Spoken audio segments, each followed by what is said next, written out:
और मेरी बात में कोई बनावटी नहीं है।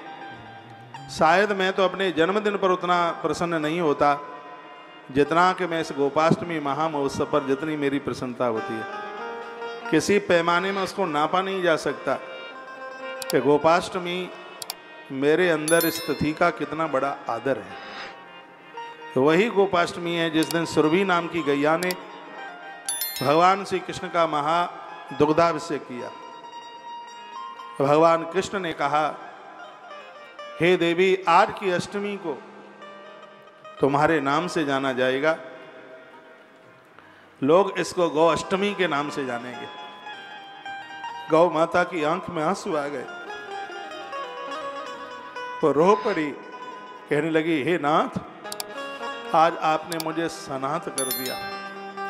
आप एक गोप के पुत्र हैं भगवान, और तो मैं क्या कर सकती हूं, लेकिन इतना मैं जरूर कह सकती हूं, जो मेरे दूध की एक बूंद भी तुम्हारे ऊपर चढ़ा देगा उसको 100 वर्ष तक तीर्थवास करने का फल प्राप्त होगा।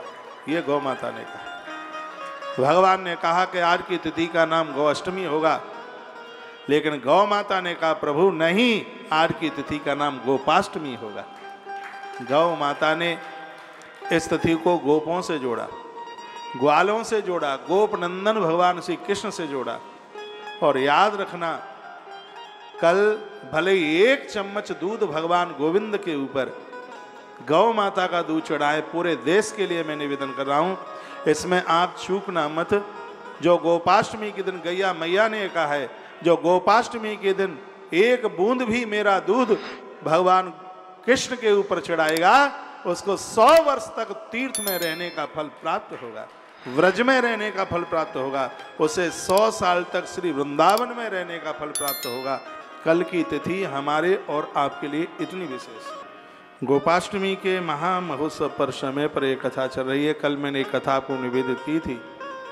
राजा दिलीप ने गौ माता की सेवा करके एक ऐसे पुत्र को प्राप्त किया जो गंगा जी को ही धरती पर उतार के ले आए, राजा भगीरथ। भगीरथ जी का जन्म है वो गौ माता की कृपा से हुआ। गुरुदेव गोरखनाथ मुनि का जो जन्म है, कल इस कथा को मैं सुनाऊंगा। गौ माता ने 16 वर्ष तक उनकी रक्षा करी, अपने गोबर में संभाल करके रखा। तो गाय को पशु मानने की यह भूल न की जाए। बहुत समय पहले मुझे किसी ने मंडला में मीडिया वालों ने प्रश्न किया कि गैया पन्नी खा रही है। मैंने कहा गैया पन्नी इसलिए खा रही है क्योंकि इसमें इसके लिए दोषी राज्य सत्ता और ऊपर की सत्ता भी है। कहा क्यों सत्ता है, क्यों दोषी है? मैंने निवेदन किया कि आपने गौ माता को पशु मान लिया है, लेकिन जिस दिन आप इसको मां घोषित कर दो, गौ माता की पूजा घर के आंगन में होगी। ना हो तो आप चाहे 100 दंड दे देना, आप करके तो देख लो।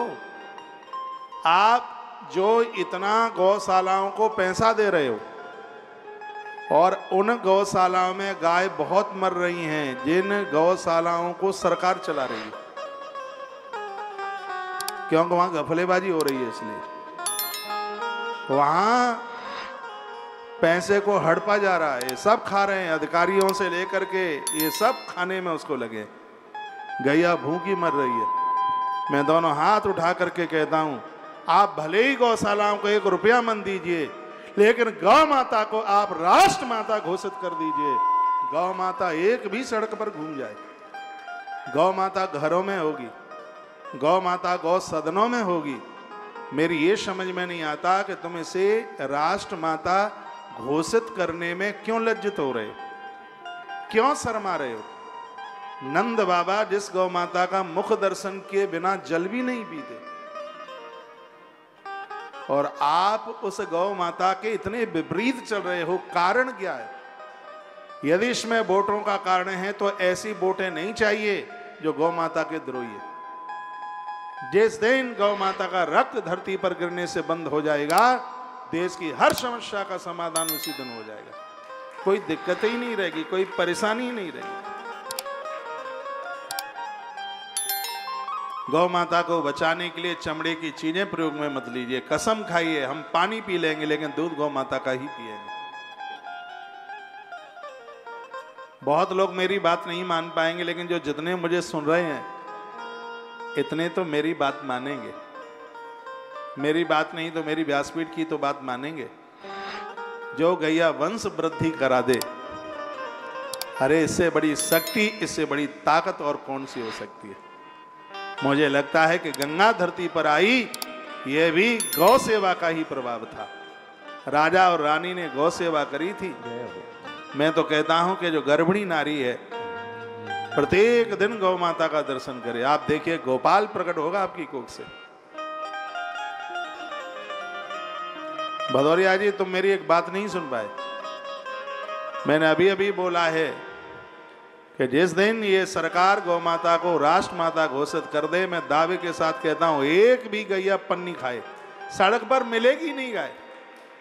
गाय गौ सदनों में होगी। गाय के ऊपर हाथ उठाने वालों के प्रति एक सशक्त कानून बनाया जाए।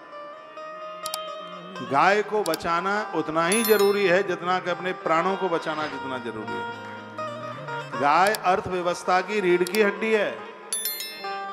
इतनी बीमारियां फैल रही हैं क्योंकि गाय को अपने आप से ओझल कर दिया है। जब तक बैल का मूत्र और गोबर खेत में गिरता था तब पैदावार, उसमें से निकलने वाला अन्न अमृत की तरह होता था।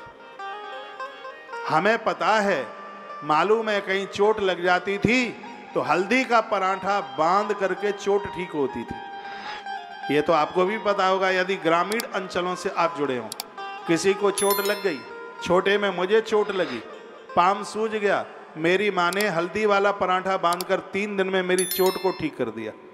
इस आश्रम में गुरुकुल के एक बच्चे को चोट लगी, थोड़ा टाइम हो गया है, मैं 2011-12 की बात कर रहा हूँ, और हमने भी हल्दी वाला पराठा उसे बांधा तो उसका कोई असर नहीं रहा, क्योंकि पहले का जो पराठा था गौ माता के गोबर के प्रभाव से प्रकट हुआ था, पैदा हुआ था। उसे ताकत, खाद उस समय गोबर का होता था, लेकिन आज इस समय केमिकल, तो अन्न ने भी अपने गुण को छोड़ दिया है और लौट करके आना पड़ेगा उसी में। आज छोटा बच्चा 17-18 साल के, 19 साल के युवा, उन्हें लिफ्ट लेकर के चढ़ना पड़ता है, लेकिन हमने बैलों को खेत में चलते हुए देखा है।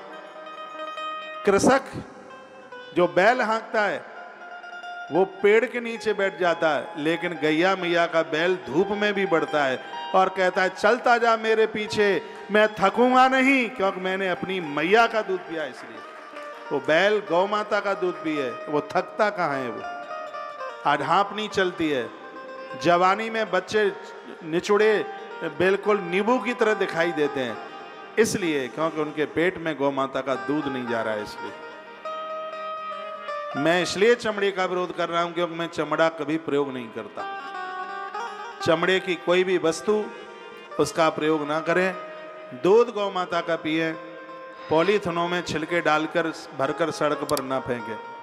पहले तो आप पॉलीथिन का उपयोग ही नहीं कीजिए, उसमें जो छिलके भरकर आप सड़कों पर डालते हैं, गैया मैया उसको खाती है, उसका पेट फूलता है और गाय खत्म होती है। हमने एक गाय का ऑपरेशन कराया बहुत साल पहले, 32 किलो पॉलीथिन उसके पेट से निकली। तो इसके एक जवाबदार आप भी हैं, तो यह गलती बिल्कुल मत कीजिएगा। गोपाष्टमी महामहोत्सव सिर्फ गैया मैया को धूप बत्ती लगा दें, परिक्रमा कर दें, इसी से ही काम नहीं चलेगा। हर प्रयास से, हर एंगल से हमें और आपको गौ माता को बचाने के लिए बाहर चल करके आना पड़ेगा। गैया सिर्फ गैया मैया की जय बोलने से नहीं होगा। तो आपके घर में जितने मेंबर हैं, जितने सदस्य हैं, हर मेंबर गौ माता के लिए प्रत्येक दिन कुछ पैसा निकाले, जो बने सो निकाले, अपनी व्यवस्था के अनुसार निकाले, लेकिन निकाले जरूर। आप गौशालाओं में जाइए, अपने हाथों से देखे आइए और देख के आइए, देख कर आइए जो हम सहयोग सेवा कर रहे हैं और ठीक जगह पर लग रही है कि नहीं लग रही। आज गैया के नाम पर इतनी बातें बोली जाती हैं, लेकिन धरती पर गाय दिखती नहीं है। गाय आज थैलों में समा गई है, जो देखो वो सब गौ माता की बात कर रहे हैं। मैं तो कहूँगा कि धरती पर जितने वक्ता, साधु और महात्मा हैं, व्यासपीठ पर अच्छे तो आप तभी लगते हैं। मैं तो उसे महात्मा मानता ही नहीं जिसके पास गैया नहीं है, जो गौभक्त नहीं है। मेरी दृष्टि में वो कभी साधु हो ही नहीं सकता। अपने गुरुजी के प्रति मेरी भारी श्रद्धा है, क्योंकि वो परम गौभक्त हैं, परम गौभक्त हैं। मेरे महाराज जी परम गौभक्त हैं। वो दूध गौ माता का पीते हैं, गौ माता की परिक्रमा लगाते हैं। हरिद्वार में गंगा के किनारे उन्होंने अद्भुत गौशाला बनाई है। मेरी बड़ी श्रद्धा है कि देश के उन्हीं संतों के प्रति मेरी अगाध श्रद्धा है जो गौ माता के परम भक्त हैं। मैं तो इन सभी संत गुरुजनों के चरणों में गोपाष्टमी के समय पर मैं प्रार्थना करता हूं, उनके चरणों में आप भी गौ पालिए और आपके संपर्क में जो भी लोग आते हैं उनको भी गौवंश से जोड़िए। एक साल में बहुत बड़ी क्रांति हो जाएगी, गैया मैया बच जाएगी। इसको आप पशु मत मानिए। ये मेरी और आपकी माता ही नहीं है, देव माता है। पुष्कर में गायत्री को प्रकट करती है। ब्रह्मा का यज्ञ पूरा नहीं होता इसके बिना, कोई कन्यादान पूरा नहीं होता इसके बिना।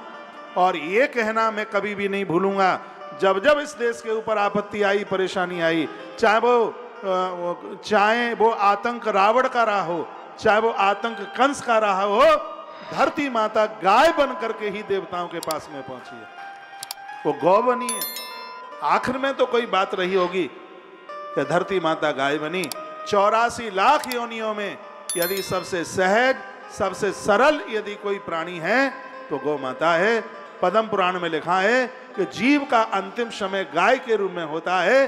गाय के बाद तो वह जीव भगवान का पार्षद बनता है, जाकर के ईश्वर के दरबार में उसकी ड्यूटी लगती है। गाय को पशु मानना एक बहुत बड़ा अपराध है। मैं बहुत दिल से, बहुत हृदय से, ये आवाज मेरी नाभि से उठ रही है।